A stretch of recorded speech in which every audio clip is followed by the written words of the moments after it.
Mesdames et messieurs, ravi de vous retrouver. Une nouvelle édition de Direct pour ce mardi 4 mai 2021. L'édition d'aujourd'hui sera consacrée au développement de l'éducation et à la réforme de l'éducation en Égypte. On va avoir plusieurs invités qui vont nous parler de toutes ces réformes, surtout à la lumière du Covid-19. On va commencer par un premier reportage. Le président Abdel Fattah el-Sisi a reçu un groupe d'experts japonais chargés de surveiller les écoles égypto-japonaises en Égypte. La réunion a porté sur les efforts déployés par les experts japonais en coordination avec le ministère de l'Éducation et de l'Enseignement technique pour établir les règles d'administration scolaire suivies aux écoles égypto-japonaises au niveau de la République. Voici le compte rendu de la réunion.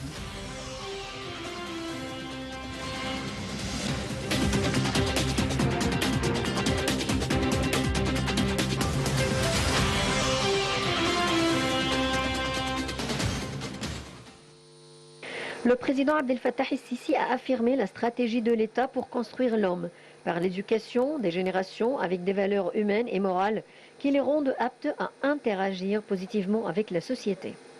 Le chef de l'État a tenu ses propos lors d'une rencontre avec un groupe d'experts japonais chargé de surveiller les écoles égypto-japonaises en Égypte, en présence du ministre de l'Éducation et de l'Enseignement technique Tariq Shawqi et la responsable de l'unité des écoles égypto-japonaises Nevin Farouk.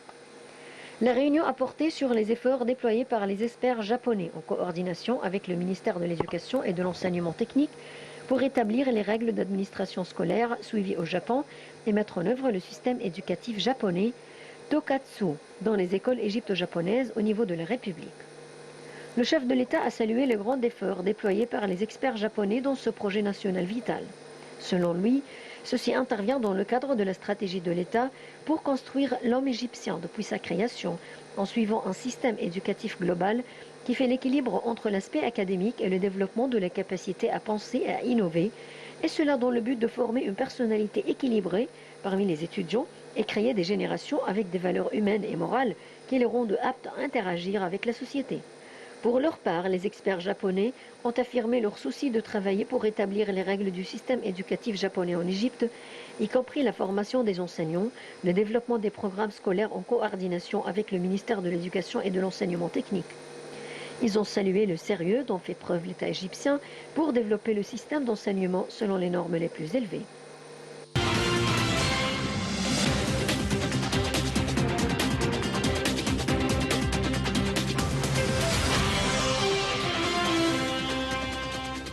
Et pour savoir plus sur les écoles japonaises en Égypte, nous avons en ligne Dr Dina El-Kourdi, professeur à l'Université d'Alexandrie à la Faculté des Lettres. Bonjour docteur. Bonjour madame. Alors, parlez-nous de ce projet des écoles japonaises qui s'étend de plus en plus en Égypte et on voudrait savoir quelle est exactement la visée de ce projet. Alors, comme vous le savez, étant donné que notre président accorde une très grande importance à tout ce qui concerne l'éducation, et le Japon est l'un des pays qui a une grande réputation en tout ce qui concerne l'éducation, c'est pour cela que nous avons signé pas mal d'accords et de conventions avec le Japon pour intégrer chez nous une sorte de l'éducation japonaise. Alors il y avait plusieurs écoles qui ont été établies ici en Égypte. Il y a quelques écoles dans chaque gouvernorat. Pas tous les gouvernorats bien sûr, mais quand même les gouvernorats les plus principaux. Alors via ces gouvernorats-là, il y avait quelques écoles qui ont été établies qui suivent en fait l'éducation japonaise. Alors premièrement, avant de construire ces écoles-là, il y avait des professeurs égyptiens qui ont été ou bien qui ont voyagé, qui ont fait des missions au Japon premièrement, pour avoir une certaine idée sur l'éducation au Japon, comment ça se fait, comment on utilise la technologie en classe et tout cela, et comment est basé, sur quel système est basé en fait l'éducation japonaise. Et après cela, tout cela c'était bien sûr en parallèle avec la construction des écoles. Et une fois que les écoles ont été construites, ont été prêtes ou bien préparées pour accepter les étudiants, alors nous voyons que les professeurs, maintenant ils enseignent suivant la méthode japonaise qu'ils ont apprise au Japon, et tout cela c'est suivant une certaine surveillance de la part du gouvernement japonais et aussi de la part du gouvernement égyptien ou bien du ministère égyptien pour l'éducation. Pourquoi nous avons fait ça? Parce que, comme vous le savez, je viens de le noter, que le Japon est un pays qui a une très grande réputation en tout ce qui concerne l'éducation. C'est un pays qui accorde une très grande importance aussi à l'enseignement technique. Et c'est un enseignement dont nous avons besoin dans notre pays. Le système est totalement différent du système égyptien ou bien de n'importe quel autre système dans les autres pays. Et voilà, donc ça a commencé avec ces écoles-là japonaises. Et nous espérons que nous allons avoir dans le futur, ou bien dans l'avenir, de futurs élèves qui vont être vraiment formés suivant la méthode japonaise. Bon, dites-nous, docteur Dina, qu'est-ce qui diffère exactement? Parce que les contenus de programme sont les mêmes. Les écoles japonaises suivent les mêmes contenus de programme que les écoles égyptiennes, avec la réforme qui a été faite pour les programmes à partir de la maternelle jusqu'au petit primaire. Donc, à part les contenus, qu'est-ce qui diffère? À part les contenus, il y a l'usage de la technologie, parce que ces écoles-là ont été établies suivant un système technologique que nous n'avons pas dans les écoles égyptiennes. Le fait d'utiliser la technologie ou bien de former, bien sûr, par exemple, le professeur sur le niveau, sur les nouvelles méthodes technologiques ou bien sur les nouvelles méthodes d'apprentissage, comme par exemple la classe inversée ou bien l'enseignement à distance ou bien même, par exemple, l'enseignement hybride. Et ça, c'est bien sûr, nous l'avons vu après cela avec la Covid ou bien avec cette pandémie-là. Mais donc les professeurs sont formés d'une certaine manière pour qu'ils puissent vraiment suivre ou bien contrôler les étudiants ou bien les tutorer d'une certaine manière. Il y a par exemple la pédagogie de projet, donc tout cela ce sont des nouveaux systèmes ou bien de nouvelles méthodes d'apprentissage sur lesquelles les professeurs ont été formés et les étudiants sont en train de les suivre maintenant dans ces écoles-là japonaises que nous n'avons pas, par exemple, si nous allons comparer le cas avec les écoles égyptiennes ou bien les écoles gouvernementales. Il y a jusqu'à maintenant un manque pour les professeurs dans les écoles gouvernementales à être formés sur les nouvelles méthodes pédagogiques, comme je viens de le mentionner maintenant.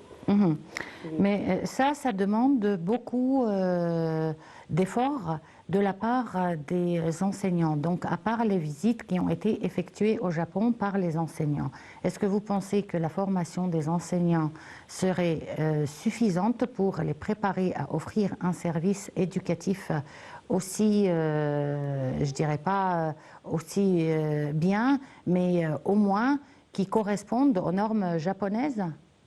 Non, les visites ne sont pas suffisantes. Je vois qu'on doit avoir une suite pour cela. Il ne s'agit pas seulement de faire quelques visites ou bien de passer 1 mois, 2 mois pour voir comment ça marche le système. Et après cela, nous allons dire que nous allons adopter le même système japonais. Je pense que nous devons avoir une certaine surveillance ou bien un certain contrôle du gouvernement japonais pour tout ce qui se fait, pour toutes ces activités-là, pour tout ce qui concerne le système, par exemple, ou bien les méthodes japonaises ou bien les nouvelles méthodes d'apprentissage. Est-ce que vraiment les professeurs les adoptent ou non? Est-ce que vraiment tout cela a été pratiqué de la part du professeur pendant cette période-là de pandémie? Parce que ces professeurs-là, ce sont les mieux préparés pour adopter toutes les nouvelles technologies ou bien pour adopter de telles méthodes pédagogiques. Mais est-ce que vraiment ils ont fait tout cela ou non? Je pense que tout cela doit être surveillé de la part du gouvernement japonais. Je pense que nous devons avoir des missions japonaises des experts japonais qui doivent venir de temps en temps et être en contact avec le ministère de l'Éducation ou bien avec l'administration de ces écoles-là. Si, par exemple, nous avons un problème maintenant pour le contact en présentiel, alors je pense que doit y avoir toujours des contacts même à distanciel en visioconférence pour voir si ça marche vraiment avec selon le système japonais ou bien il y a quelques problèmes, il y a des lacunes que nous devons combler. Et la situation, ça ne concerne pas seulement aussi les professeurs, ça concerne aussi l'administration aussi de ces écoles-là. Est-ce que cette administration a été bien formée, elle aussi, ou non? Donc je pense que la situation va continuer. Et c'est pas juste une ou deux missions et c'est fini. Non, ça va prendre du temps. Ça va prendre du temps, je pense, des années même. Pour que nous puissions vraiment avoir des étudiants ou bien des élèves qui vont être diplômés de ces écoles-là, qui sont à la hauteur ou bien qui sont du même niveau des étudiants ou bien des élèves que nous trouvons dans les écoles japonaises. Sinon, donc nous n'allons pas avoir le même résultat. Donc, bien sûr, comme ça, le projet n'a pas réussi. Le problème, c'est que, comme vous le savez certainement, au Japon, il y a une grande discipline qui dépasse de beaucoup loin les écoles. Cette discipline, vous la trouvez dans la rue, vous la trouvez dans les restaurants, vous la trouvez partout où vous marchez. Donc, pour avoir des éléments pareils aux citoyens japonais, je pense que toute la société doit agir de la même manière. C'est-à-dire, il ne suffit pas d'avoir quelques heures de cours ou quelques heures d'enseignement pour avoir un profil japonais. Oui, effectivement, vous avez raison.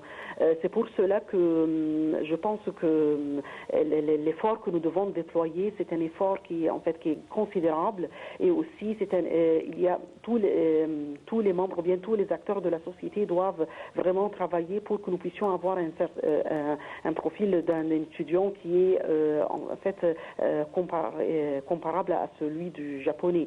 Parce que vous pouvez imaginer, à part par exemple les heures du cours que l'élève peut passer à l'école. Aussi, il apprend pas mal de choses concernant, par exemple, l'éthique ou bien concernant la discipline et tout cela. Mais une fois qu'il est sorti hors ou bien des murs de cette école-là, il va trouver tout à fait le contraire. Donc, bien sûr, il y aura une certaine dualité comme ça entre ce qu'il apprend en classe ou bien au sein des murs ou bien des enceintes de cette école-là et tout ce qu'il va trouver après cela dans la société ou bien dans la rue. C'est pour cela que la situation, c'est pas toujours seulement, ou bien l'expérience, c'est pas seulement l'école japonaise, comme vous avez dit, mais aussi il y aura la discipline, il y aura la société, aussi la façon de communiquer avec les parents, la façon de communiquer avec, par exemple, les gens dans la rue, et tout cela, donc ça exige un effort vraiment considérable, surtout maintenant avec, tout ce que nous pouvons voir comme, disons, le chaos partout, par exemple, des personnes dans la rue, ou bien comment ils réagissent, comment ils parlent, par exemple, les élèves parlent à leurs parents, ou bien je ne sais pas quoi, et avec les réseaux sociaux. Donc, nous vivons ce temps-là, une certaine période chaotique, comme on dit un peu. Alors, donc, c'est pas facile.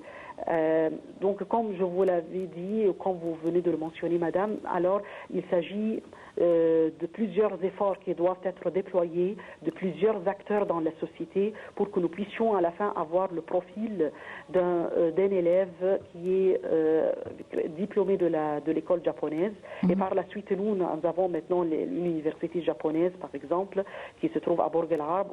Donc, mais tout cela, ça ne concerne pas seulement le niveau éducatif, mais ça concerne aussi d'autres niveaux sur lesquels nous devons travailler.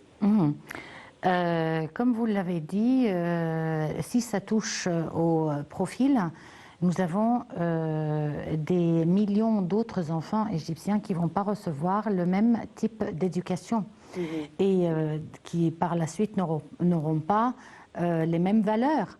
Donc, comment est-ce que, c'est-à-dire cette éducation japonaise au Japon, elle est générale, elle concerne tous les enfants japonais.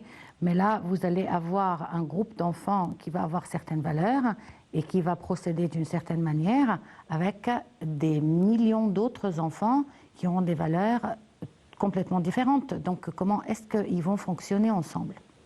Alors, pour combler cette lacune-là, ou bien pour que nous ne puissions pas avoir une certaine ségrégation, comme on dit, dans la société, alors je pense qu'il est temps maintenant pour les écoles gouvernementales ou bien pour les autres écoles, à part les écoles japonaises, de travailler sur le même système, ou bien essayer d'introduire des matières ou bien des modules qui concernent l'éthique ou bien la discipline, si nous n'allons pas parler du même système éducatif, mais au moins nous devons avoir les mêmes éthiques ou bien la discipline.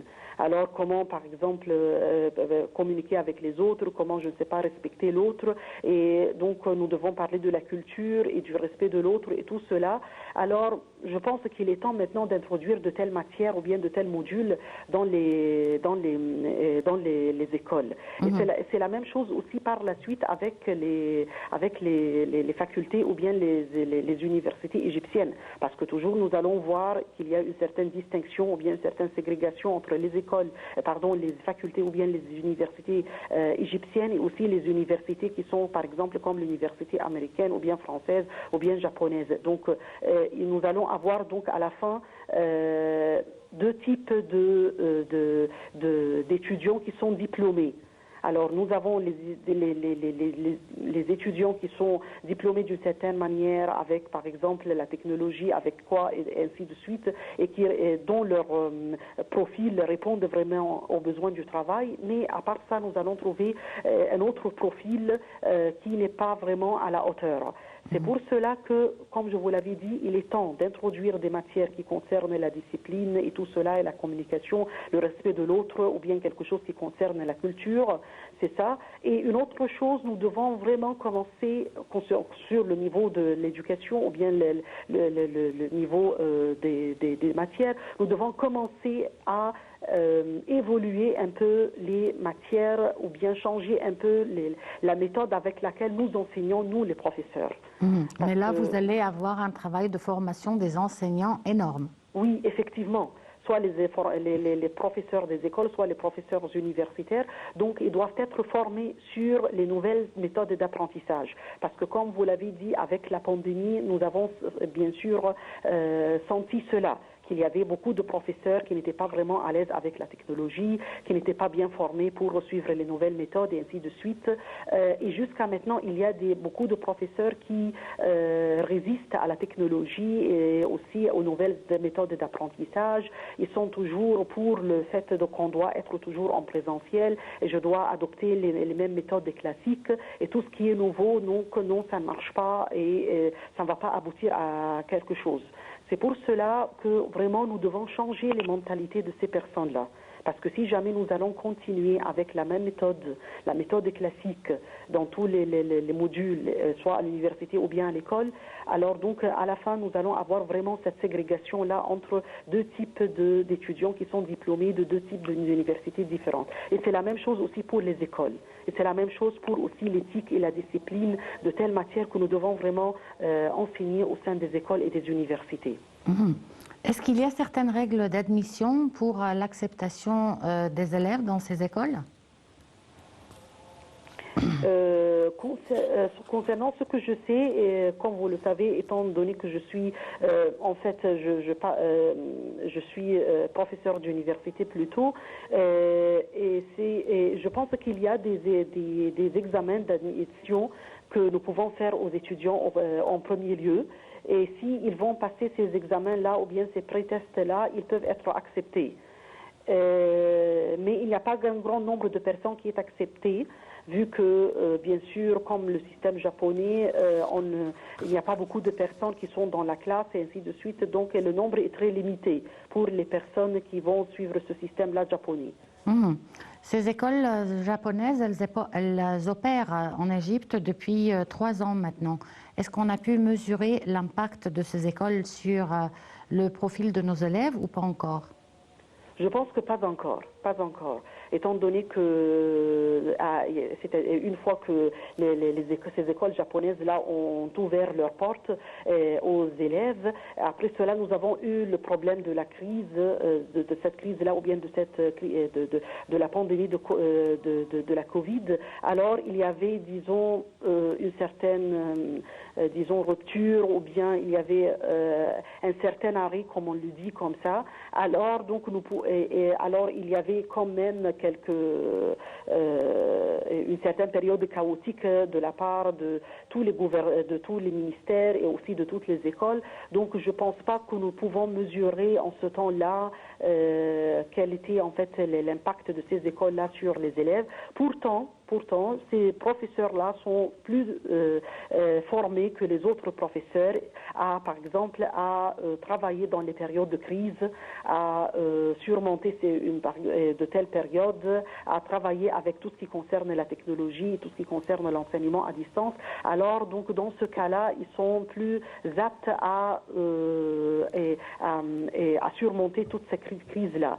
Donc, s'il y aura quelque chose que nous pouvons mesurer, ok, mais je ne pense pas que nous pouvons mesurer pendant ces 3 ans-là, surtout qu'il y a, disons, 1 année et demie qui a été prise dans la pandémie de Corona.